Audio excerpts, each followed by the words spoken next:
5 conseils pour trouver le calme intérieur dans ce tumulte, par Didier Pénissa pour www.développement-personnel-club.com. Comme vous pouvez le constater en ce moment, le monde est trop agité par un tumulte d'informations lourdes à supporter émotionnellement. L'actualité de ces dernières semaines, avec ces conflits entre nations, les épidémies, pousse les médias, qui nous alimentent de mauvaises nouvelles pour assurer leur audience, peuvent créer un climat anxiogène. Bref, cette période chaotique peut impacter sur votre humeur et votre état d'esprit, c'est humain. Alors, comment devez-vous réagir intérieurement face au tumulte et à ces bouleversements mondiaux ? Malgré ce tumulte autour de vous, vous devez de rester un pôle de stabilité, de force de calme. J'ai passé une grande partie de ma vie à étudier les personnes qui obtiennent de la vie ce qu'elles veulent.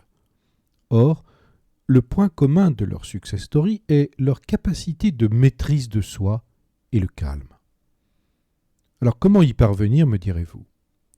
Eh bien, à chaque fois, premièrement, que le monde autour de vous s'agite, dites-vous intérieurement « Plus le monde s'agite autour de moi, et plus je suis imperturbable. » 2.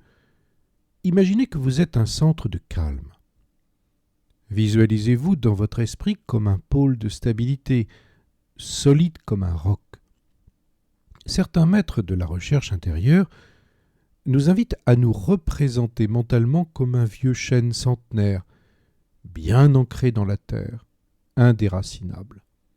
C'est un message de solidité que vous transmettez ainsi à votre subconscient. 3. Réduisez à 10 minutes seulement par jour votre exposition aux médias. Vous serez informé malgré cette diète médiatique en si peu de temps. Une étude japonaise menée par le Dr Kurosawa a montré que la prise d'anxiolytiques augmente dans la population après 20 minutes d'exposition aux informations anxiogènes. Restez donc informé, mais le juste minimum pour conserver votre calme intérieur. 4. Concentrez-vous sur ce qui va bien dans votre environnement. La situation chaotique se situe ailleurs. 99% de la planète est en paix. Et même si aujourd'hui nous savons que la guerre est proche de chez nous, je parle ici de l'Europe, avec la guerre en Ukraine, eh bien, focalisez votre esprit sur les zones de paix. À commencer par chez vous, votre lieu de vie.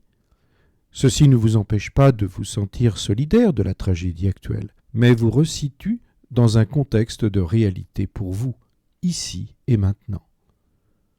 5. N'alimentez pas les discussions polémiques inutiles.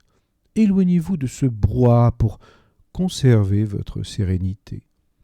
Cette démarche alimente le tohu-bohu et le tumulte ambiant, et au final, vous ne convaincrez personne. Et vous alimentez encore et encore votre anxiété. Prenez du recul et tentez de reprendre la main dans la vie réelle. Le calme intérieur est une source de puissance. Apprenez à la maîtriser avec l'aide d'un maître d'arts martiaux.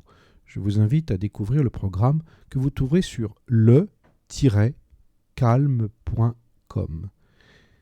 J'en profite pour répondre à une question reçue par un membre de développementpersonnelclub.com ces derniers jours. Bonjour Didier, merci pour vos communications, pour notre mieux-être régulier qui nous aide depuis tant d'années.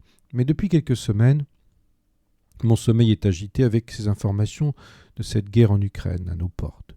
Et après la pandémie du Covid, j'ai du mal à rester centré en moi-même. Que me conseillez-vous ? Je réponds à Denise de Genève. Nous sommes toutes et tous impactés par ce qui se déroule de tragique avec ces terribles événements. Néanmoins, la vie doit continuer et faire en sorte de conserver un contrôle sur son existence. Mon conseil est de vous réserver au moins 45 minutes par jour d'une activité que vous avez bien choisie, qui vous plaît et pour laquelle vous avez un plein contrôle. Le cerveau peut vite perdre sa boussole et engendrer des problèmes de stress ingérables si vous ne l'informez pas que vous avez encore un relatif contrôle sur votre vie. Or, en ayant une activité pleinement, totalement et intégralement choisie pendant 45 minutes par jour, vous lui transmettez un message fort. Je suis encore maître ou maîtresse de mon existence.